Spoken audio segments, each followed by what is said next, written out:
So welcome back to the morning show here on Arise News. The people of Kogi, Imo and Bayelsa states will be looking forward to the result of the governorship elections as they look to elect new people to lead them for the next 4 years. Every contestant will be hoping they've done enough to convince the electorate in these states of their plans to provide good governance. However, the concern of the electoral process will be the major focus. From the conduct of the ad hoc staff and the conduct of the security agencies in ensuring that there is no breakout of violence in each state. As in the past, we've witnessed political thugs disrupting elections in a bid to manipulate results for their favored candidate. Today on the morning show, we will be taking a look at the electoral process, the danger of politicians and political parties' desperation to win at all costs, and the ripple effect on democracy.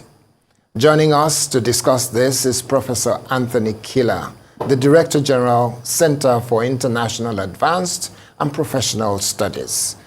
Prof, it's so good to see you this Sunday morning. I hope you've had your nice cup of tea or coffee to start your day.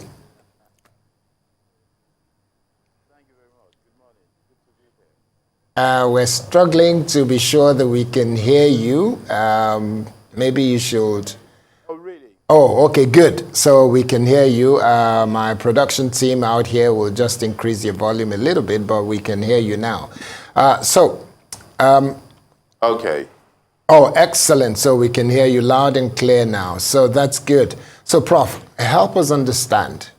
We've witnessed a situation where in some states we heard that there was some amount of violence. We've witnessed a situation where in in Imo State, the Labour Party polling collation agent was unhappy with the results that was being announced, and his argument is that the INEC-IREV has a different results from what is being collated and announced. But the person who is the collation officer is saying, it's not my job to review anything. Mine is to just announce. I will do my job of announcement. And that takes us to that point where what we usually hear is, let the announcement go ahead. If you're unhappy, go to court. Help us unbundle this in terms of how this affects our democracy. Let's start from there.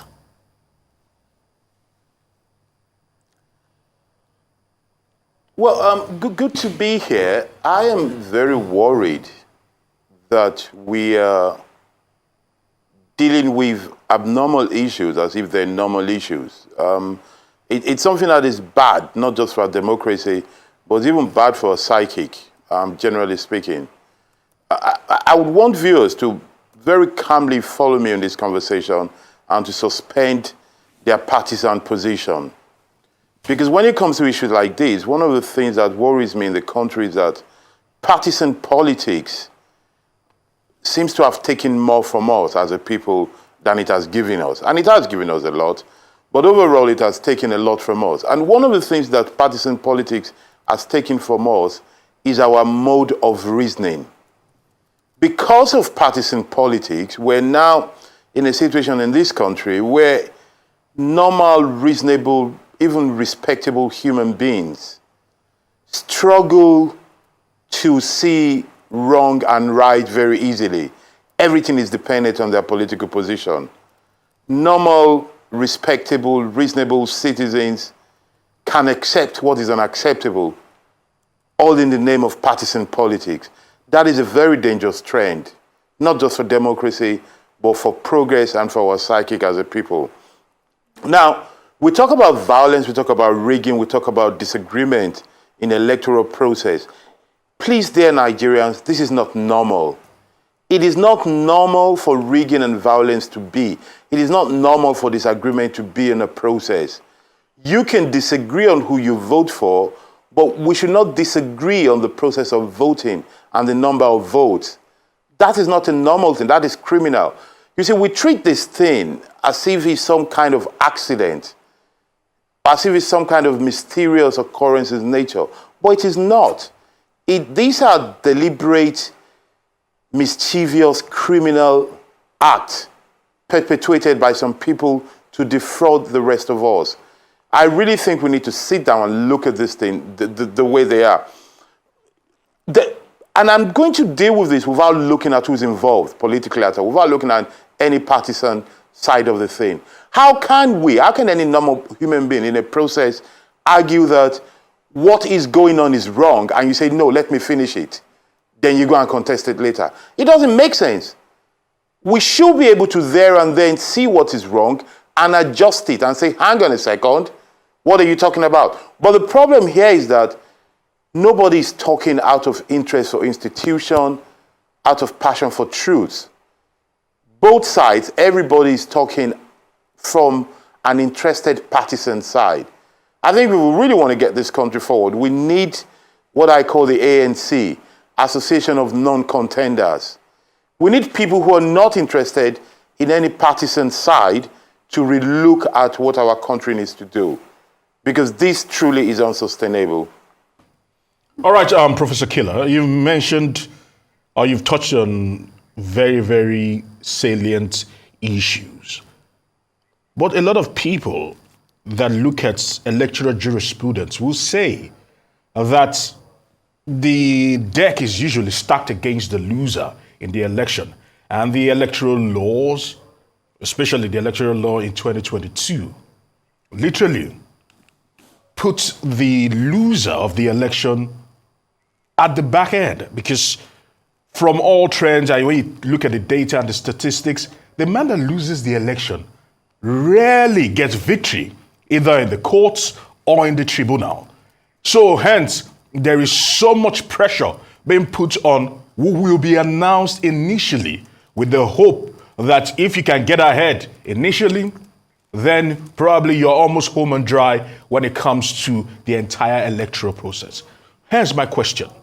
What can be done, before we talk about INEC, first of all, what can be done from the area of the law that it protects the parties, the electorate, and everybody involved in the electoral ecosystem to ensure that it is non-partisan and, more importantly, the will of the people is not subjugated and the will of the people ultimately prevails?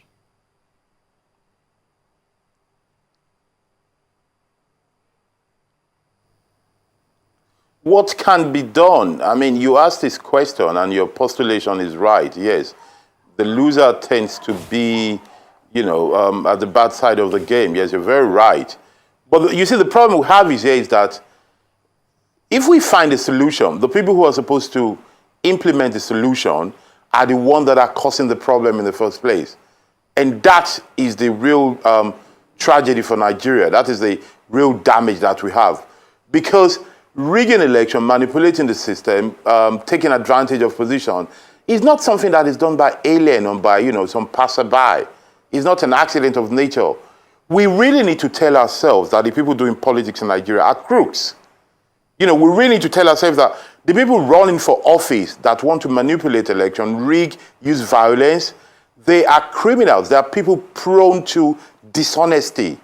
If we want to get the system right, that is where we need to start from. Once we agree that, we will now think of ways to say, how do we make sure these crooks do not bend the system? And therein, INEC has to come in. Before them, a whole electoral rethinking has to come. The way to do it is to completely decentralize and digitalize our system in a way that it will become too difficult to control.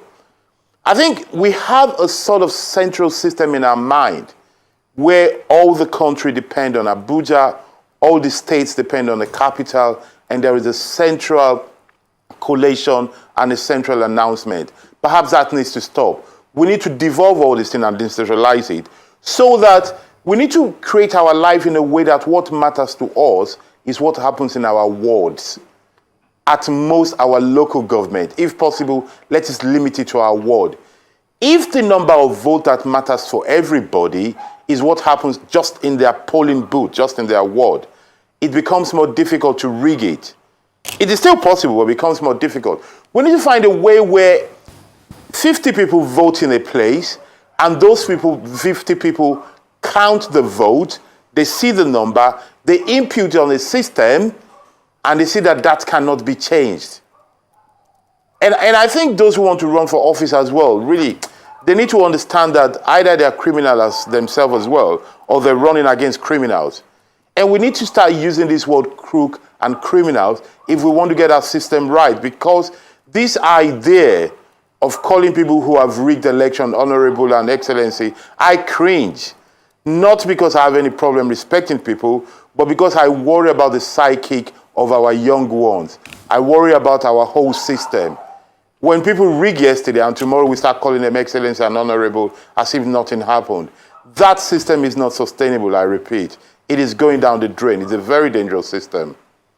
Okay, so Prof, when it comes to the issue of violence, it's still ongoing in the country. It's still ongoing when it comes to election. What can possibly be done, if anything, that will take that level of desperation and violence out of our election? Because it's still there. We saw some of it in Kogi. There's some amount of concern about that in Imo and Bayelsa. And when you look at it, people put it down to, we have a culture of having strong men instead of strong institution. Well, it is partly true, yes, that we have a culture of men over institution, and therein perhaps lies our solution.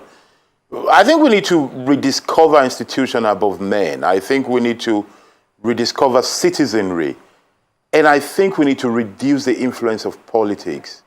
You see, we have, okay, let's break into three sides and get four reasons for where we are.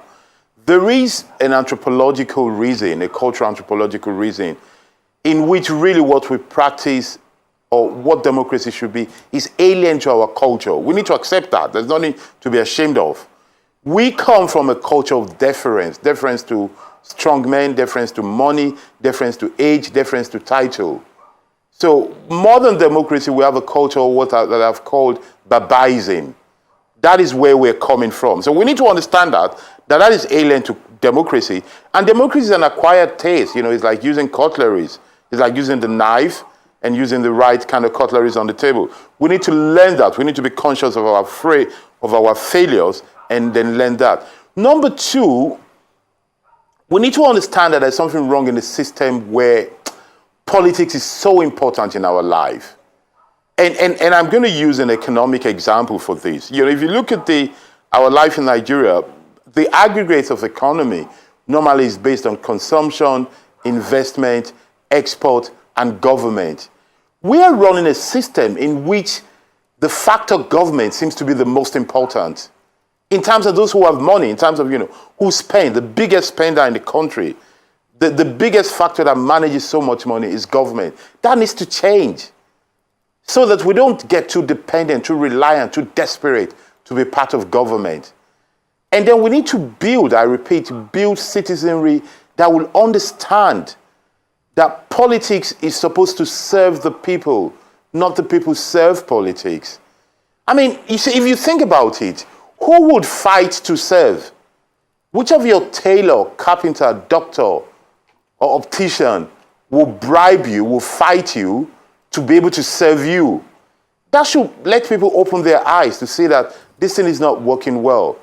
Then we need to find a way to look at the people who are managing our affairs. I want our viewers to think about anybody they know in politics, from their local government to their House of Reps, and to see what they think of these people personally. You know, I mean, you know, professionally, who are these people in their life? Are they people that they respect for their depth, for their intellect, for their achievement in life? If they know them locally, live in their area, who were they 5-6 years ago?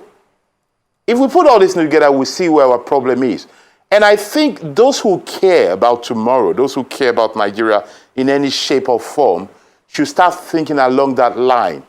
And the way, back to your question, is to let citizens rediscover the essence of citizens. And we need to stop being knob. We need to know that Violence and rigging are not normal things in anybody's life. Manipulation, begging, bribing, we should start feeling allergic to them. We can't just treat them as if they're part of the thing. Look, it is not normal to have to go to court after an electoral process. Politicians should be ashamed of themselves. INEC should be ashamed of themselves. It is not a normal thing. Those managing Nigeria should be ashamed of themselves that electoral processes finish in violence and finish in court. That is not the way it ought to be. It's supposed to be a very simple thing amongst gentlemen. It's not supposed to be a thing of do or die. Shame on everybody if we have to be facing this. All right, Professor Kila, you've mentioned INEC, and I want to take you up on that particular subject and the institution itself.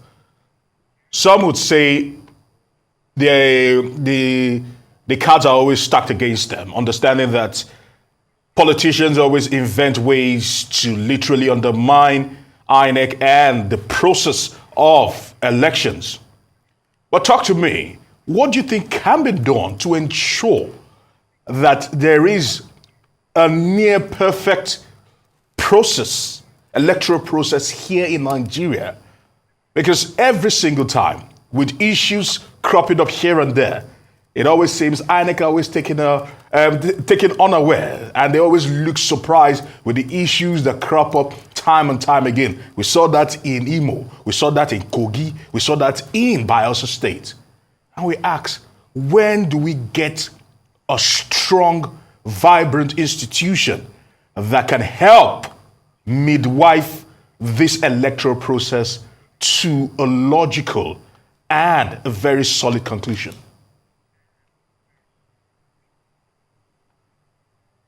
Well, I think the place to start from is to recognize, and this is not impersonal, but if you want solution, you have to understand the problem, is to truly recognize that INEC, the police, and everybody involved in election have failed. We need to call it out, not so that we can hate them, not so that we can disgrace them. We need to have a very honest, decent, and objective diagnosis to say that so far, the people managing our electoral process have either been complicit or incompetent. For any reason, they have failed. And I'm going to tell you this. Banks have money. Most people wake up in this country and across the world. Most people wake up every day looking for money. If there is one thing people are likely to steal, it is money. It is less books, less food, less gold. Money is the attraction. And yet, the number of bank robberies across the country around you are very little. People just don't rush into the bank to steal money. Much as people would like to steal money, much as people need money. You know what that tells you?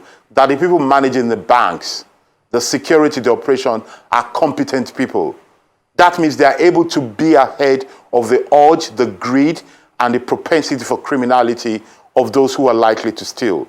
So that tells you that those managing our election need to learn from those managing banks. They need to understand it is not one kind of impossible case to stay ahead of criminals that want to rig election.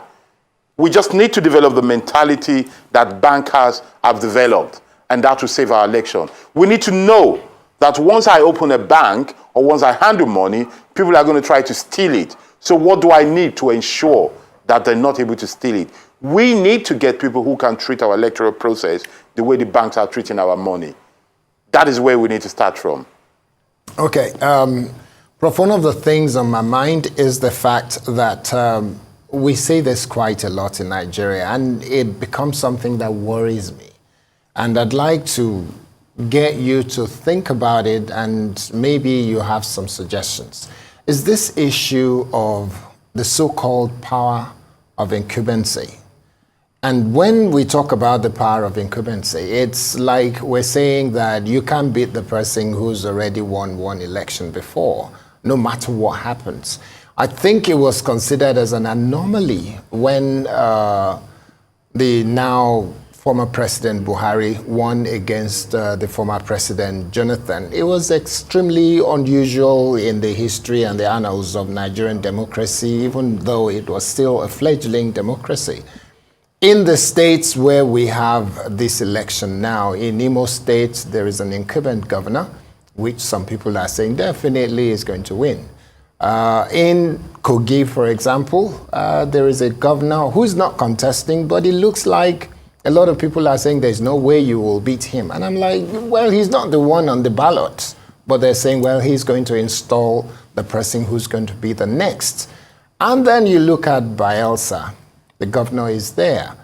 So what we see on a consistent basis is a situation where whether the governor or the president delivers or not, it is assumed that he's definitely going to win the next election. Some people are already saying the current president, he's got 8 years. Forget about whether you're going to vote in 2027 or not.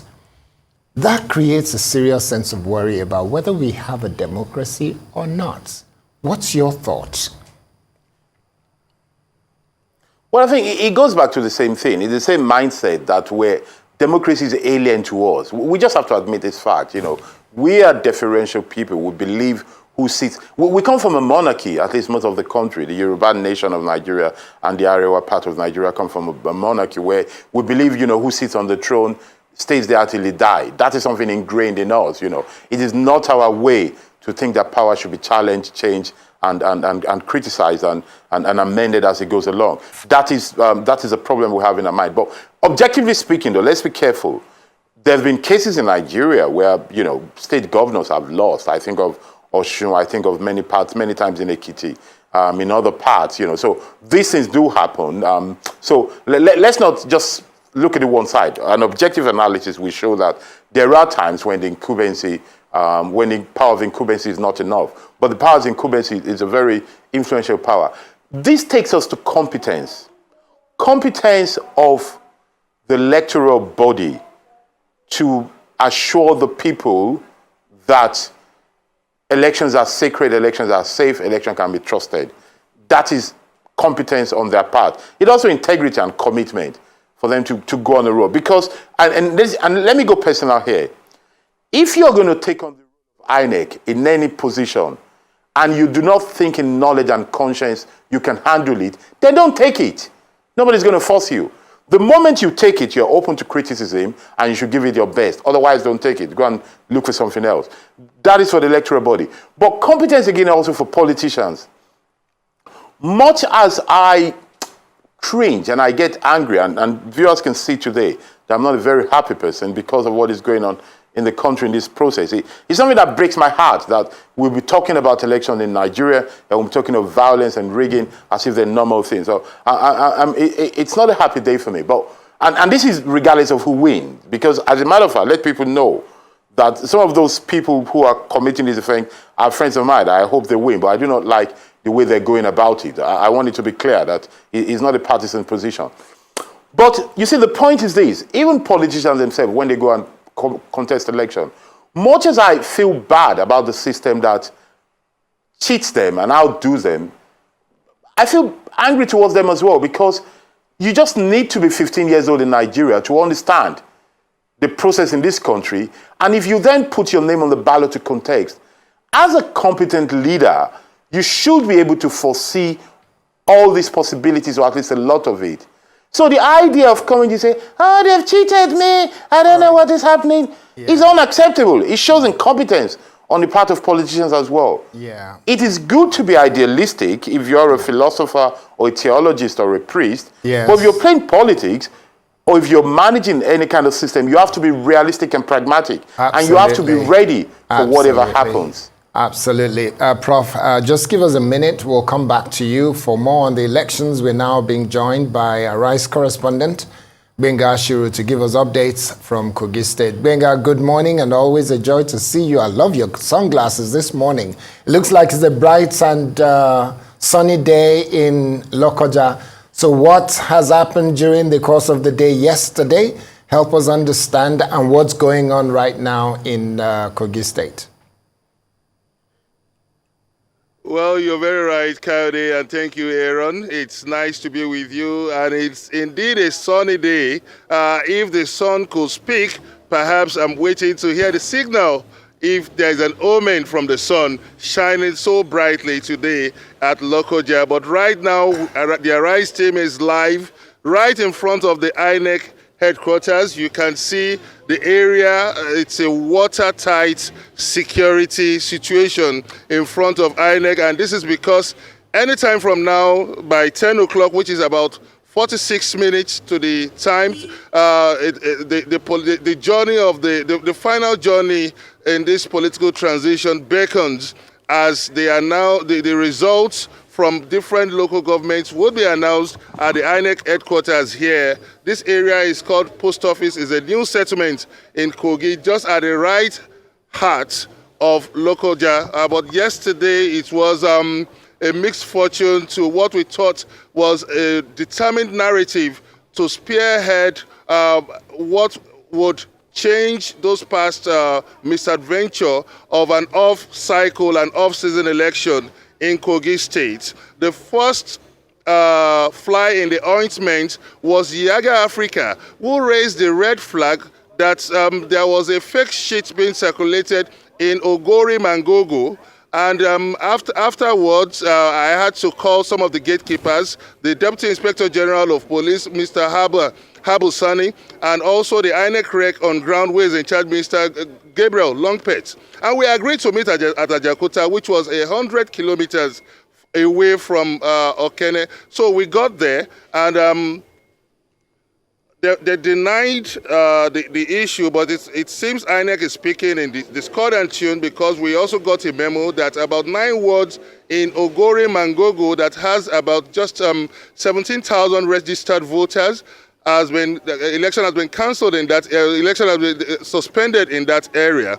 And also we heard the Social Democratic Party candidates complaining about happenings, especially in the Kogi Central area, which is the home base of the APC candidate, Usman Adodo. He complained about happenings in irregularities in Adavi, Okene, Okei, and Ajakuta. So, and also the People's Democratic candidate, Senator Dino Milaye, has also failed to cast his vote in what he called an exercise that was fraught with irregularities. But right now, it's an anxious moment, as that moment we've been waiting for beckons in less than 43 minutes to the time.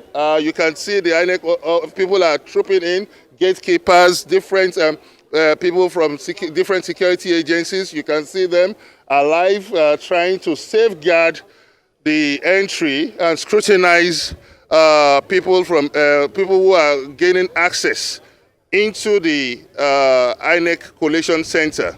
So for now, that is the moment, but you would understand the novelty and the peculiarity of covering election in a state like Kogi that is arguably one of the biggest in West Africa, about 29,833 square kilometers. And it's so when you behold the undulating hills and the coastline, you would understand why it is so difficult. And considering the strength of the security, the aerial surveillance mounted by the security, the determination and the rhetorics that INEC spewed yesterday, it looks more like a political voodoo and a political sophistry, and what I would call an abracadabra to have such an irregularity. It shows that the gatekeepers would have to step up their game in midwifing this political transition, because the prize of a thriving democracy is eternal vigilance. Aaron and Coyote. All right, Gbenga, I hear you. You mentioned Ogori Magongo and the suspension of 9 wards there in Eni, Okibo, Okesi, Ileteju, Ayoromi, and the rest of them. But my own question to you has to be, what is the word of INEC concerning that? Because if the word there or the driving word right now is suspension, are we still going to have elections held in those 9 wards, or the moment as election be cancelled in Ogori Magongo as it is, and those 9 wards?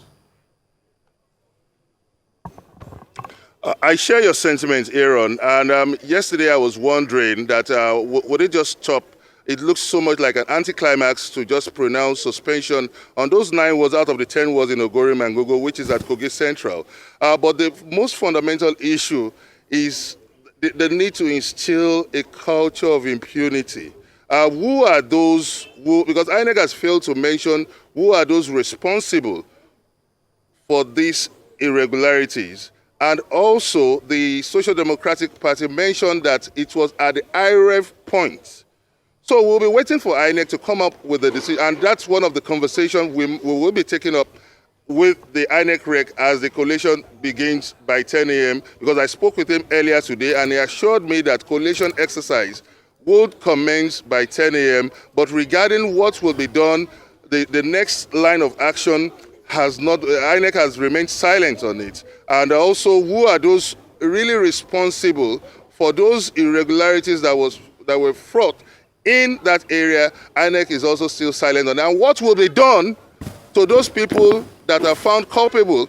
INEC has also been silent about these issues. So that's the situation for now, but it's a very valid question. We will be taking it up as we commence collation at the INEC headquarters here at Lokoja.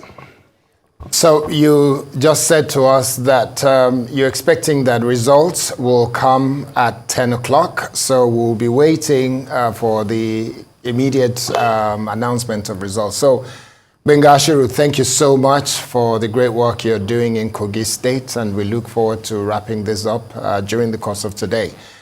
Now we're back to our conversation with Professor Anthony Kila, Director General, Commonwealth Institute of Advanced and Professional Studies, here on Arise News. So, Prof, I hope you're still there. Okay, we're trying to get Prof back.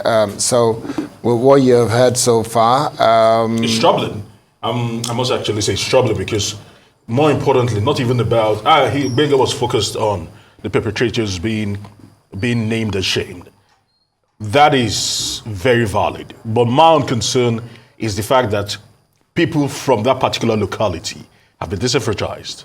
Yeah. Because if you're suspending elections in that particular region, and you're saying that those people's voice and their mandate or their ability to be able to speak to who becomes the next governor has been truncated.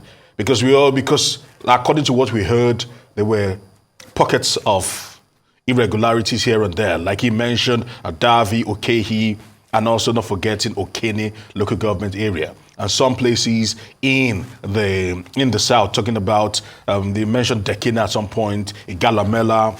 It is unfortunate because what we want to see is the people speak to power as against the courts and even INEC determining who and who not becomes the governor of the state. The people should always be the center of all of this. Yes, absolutely. So we've got Prof back, Professor Anthony Kila, Director General, Commonwealth Institute of Advanced and Professional Studies.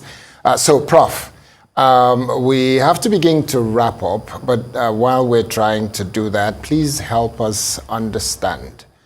Going forward, there will be more elections. You recall, maybe you did watch, the former President Goodluck Jonathan, he did say that we've got to find a solution to this issue of off-cycle elections. I don't know what you think as an expert and great mind in the area of how our democracy go. What do you think about the idea of off-cycle elections? And he actually mentioned that we could have ended up in a situation where there will be off-cycle presidential election as well, which means that the whole thing will happen in a disjointed way. What's your thought? Well, I think there's nothing, particularly intrinsically good or bad about off-cycle election. I can see the advantages. It keeps political parties on their toes. And I want to explain this. You see, the advantage of it is that if you have off-cycle elections, it makes people in power know that what they are doing will affect their party. So therefore, party members will insist on those who are in office to behave well because their fortunes at the poll will be affected. And I also think it is good because it allows you not to shut down the whole country, and it is beneficial for small parties because they can focus all their energy on part of the country rather than forced to be to spread out all their resources across the country in general elections. So there's a lot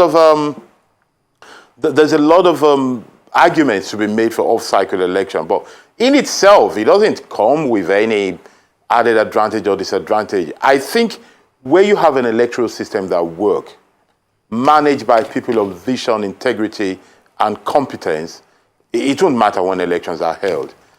I hope that one day we have a country where elections are going on and people can get on with their lives normally, where you don't need to close down offices, there will be no police deployed, it will just be a normal day. And when people are elected into office or they lose their position in office, well, maybe their own extended close families will feel happy or sad, but the rest of the country will just know that, it's a normal job going on. And this is where citizenry comes in. How many of you jubilate when they change, promote, or demote your doctors, and yet the doctors are more important to you? How many people know the name of the headmaster of the primary school near them in their community? And yet those people are the ones that are nurturing your young ones. I think we really need to go and discover what matters to us in life as people. Politics is overrated and we're giving too much attention and interest to it. This is something that the middle class, business leaders, scientists, artists, men of trade, and men and women of thought needs to step up their game to challenge the position politics is holding and let people have diverse interests and diverse avenue for finding fame and fortune. Too much emphasis on politics. It is sad. All right, Professor Kila, you've just touched on this particular topic, and let's actually stay there, that politics is overrated. But some would say that the biggest business in Nigeria is politics. Everything evolves around politics. Business evolves around politics. Healthcare evolves around politics. Lifestyle evolves around politics, because by the stroke of a pen, or by one declaration, or by one policy, everything, the landscape here in Nigeria changes, switches, and everyone seems to be zoned into that. Some has spoken to the fact that let's make politics less attractive. Is that the way to go? Or probably having watertight policies that focus more on the people than those in power?